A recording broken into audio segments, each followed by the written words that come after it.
Good morning students. আজি ভিডিঅ'টোত আমি ক্লাছ 10 এডভান্স মেথছৰ ৰিলেশ্যন টপিকৰ সাম স্পেচিয়েল ৰিলেশ্যনছৰ ওপৰত আমি আজি আলোচনা কৰিম। তো ভিডিঅ'টো আৰম্ভ কৰোঁ। তো সাম স্পেচিয়েল ৰিলেশ্যনছ কেইটামান স্পেচিয়েল ৰিলেশ্যন আছে, যেনেকৈ প্ৰথমটো হ'ল নাল ৰিলেশ্যন এণ্ড ইউনিভাৰ্চেল ৰিলেশ্যন। নাল ৰিলেশ্যনটোক আমি অসমীয়াত কওঁ ৰিক্ত সম্পৰ্ক, আৰু আমাৰ ইউনিভাৰ্চেল ৰিলেশ্যনটোক আমি অসমীয়াত কওঁ সাৰ্বিক সম্পৰ্ক।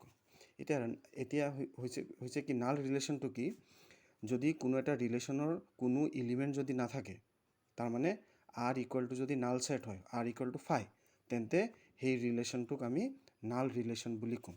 ফৰ এক্সাম্পল, ছাপ'জ ধৰি লোৱা এটা ছেট এ ইকুৱেল টু 1 2 আৰু এটা set B is equal to suppose ধৰি লোৱা 4 5। ঠিক আছে, এতিয়া মই এটা ৰিলেশ্যন যদি ডিফাইন কৰোঁ, relation R from A to B, where B defined as, এটা ৰিলেশ্যন ডিফাইন কৰিছোঁ ফ্ৰম এ টু বি। কেনেকৈ ডিফাইন কৰিম? R equal to A B such that a greater than b for a belongs to set a and b belongs to set b. এইটো এটা relation মই define কৰিলোঁ। ঠিক আছে, ৰিলেশ্যনটো কি?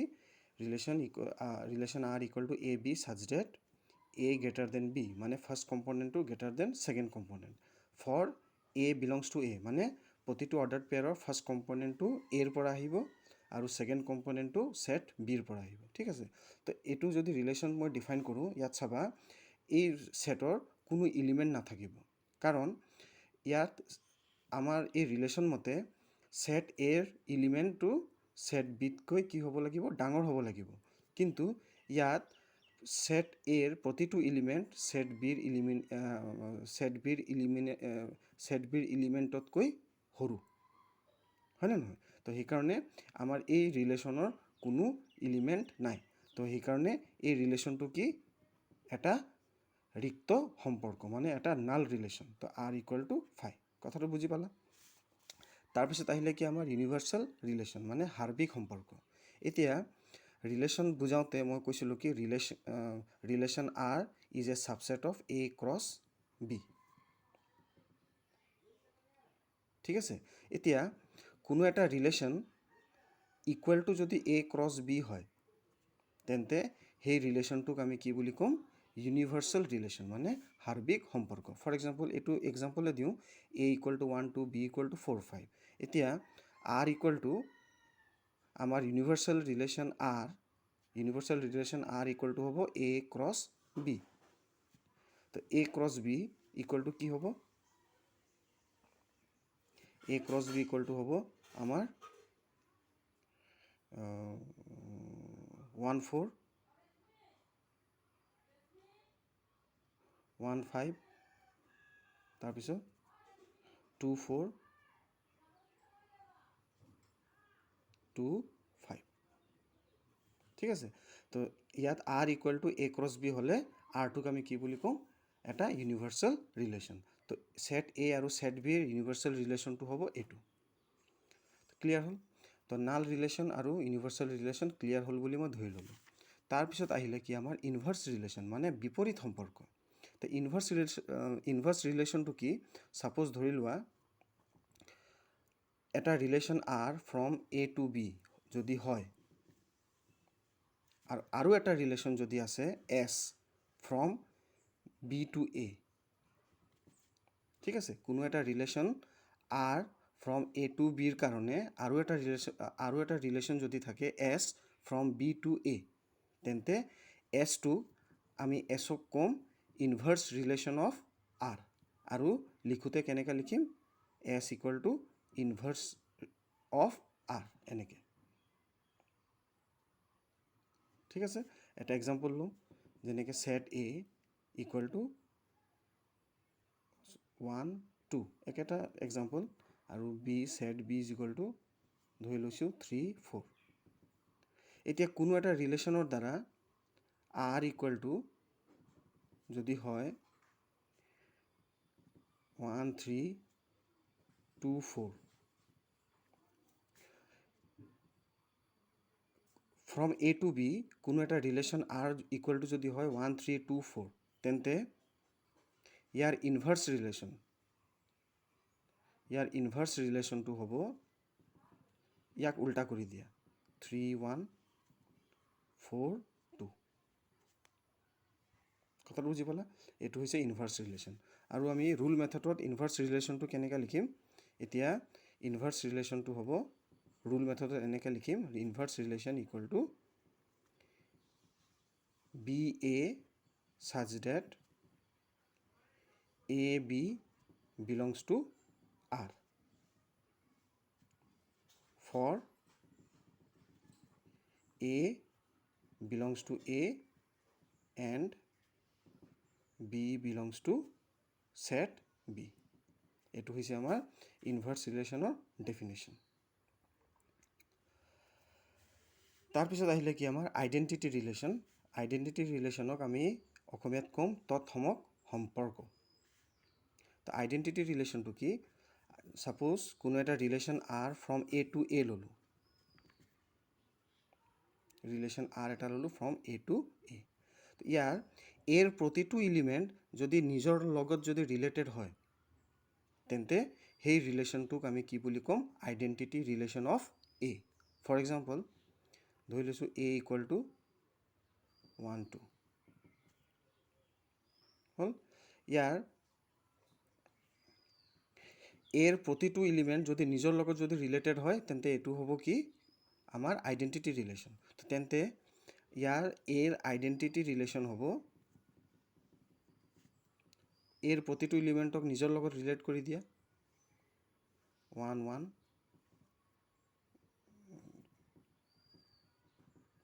1 1 তাৰপিছত 2 2 ইয়াত চোৱা এৰ প্ৰতিটো এলিমেণ্ট নিজৰ লগতে ৰিলেটেড সেইকাৰণে এই ৰিলেশ্যনটোক আমি কি বুলি ক'ম আইডেণ্টিটি ৰিলেশ্যন অন এ ঠিক আছে তাৰপিছত আহিলে কি আমাৰ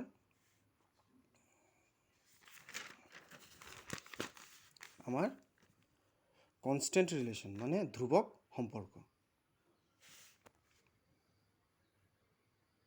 তো কনষ্টেণ্ট ৰিলেশ্যনটো কি ছাপ'জ A ইকুৱেল টু মই ল'লোঁ 1 2 3 আৰু B ইকুৱেল টু ধৰি লৈছোঁ কি 4 5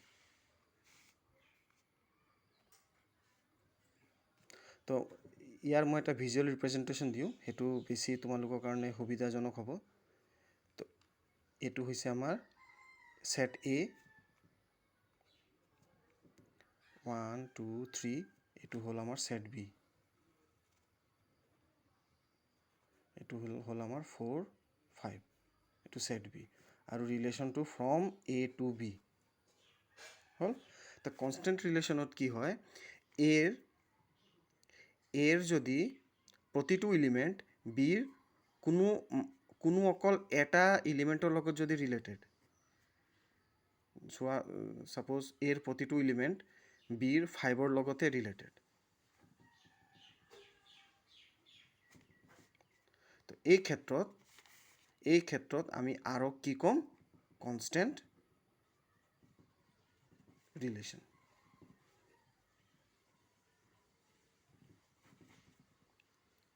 ঠিক আছে তো এইকেইটা আছিলে আমাৰ কেইটামান স্পেচিয়েল টাইপছ অফ ৰিলেশ্যন তো আজি এক্সাৰচাইজটো আৰম্ভ কৰোঁ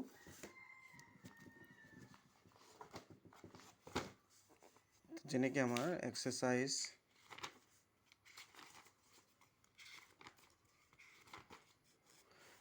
3 question number 1 exercise 1.3 question number 1 question number 1ত কৈছে if A equal to 1 3 then write the identity relation I from A to A also' write the universal relation on A তো set A দি আছে আমাক আইডেণ্টিটি ৰিলেশ্যন আমাৰ identity ৰিলেশ্যনটো কি বুলি কয় লিখিব লাগিব ঠিক আছে আৰু এৰ ইউনিভাৰ্চেল ৰিলেশ্যনটোও আমাক লিখিব লাগিব আমি কুৱেশ্যন নম্বৰ 1 আমাৰ দিয়া আছে a ইকুৱেল টু 1 3 হ'ল আচ্ছা তো এৰ identity relation i equal to হ'ব কি হ'ব এৰ প্ৰতিটো এলিমেণ্টক নিজৰ লগত ৰিলেট কৰি দিয়া 1 1 3 3 ঠিক আছে তো কাৰ আইডেণ্টিটি ৰিলেশ্যন এৰ তো আইডেণ্টি আই এ বুলি লিখা এইটো আমি কি হ'ম কেনেকৈ ক'ম আইডেণ্টিটি ৰিলেশ্যন অন এ এইটো হ'ল আমাৰ আইডেণ্টিটি ৰিলেশ্যন এতিয়ালৈকে ইউনিভাৰ্চেল ৰিলেশ্যন মানে সাৰ্বিক সম্পৰ্ক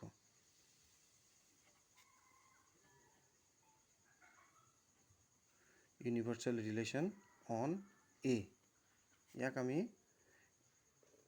এনেকৈ লিখোঁ universal relation on A U A equal to এইটো কি হ'ব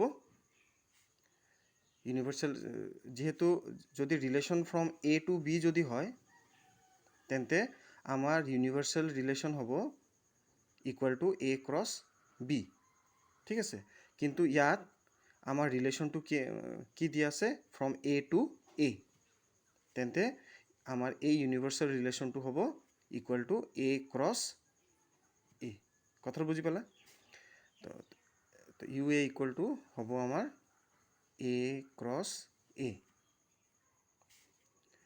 ইকুৱেল টু এৰ এলিমেণ্ট 1 3 ক্ৰছ ইয়াতো 1 3 তো এইটো ইকুৱেল টু হ'ব তো এ ক্ৰছ এ কিমান হ'ব 1 1 1 3 তাৰপিছত 3 1 3 3 এইটো হ'ল আমাৰ ইউনিভাৰ্চেল ৰিলেশ্যন অন এ তো আজিৰ ভিডিঅ' ইমানে আমি নেক্সট ভিডিঅ'ত কুৱেশ্যন নম্বৰ 2ৰ পৰা আৰম্ভ কৰিম থেংক ইউ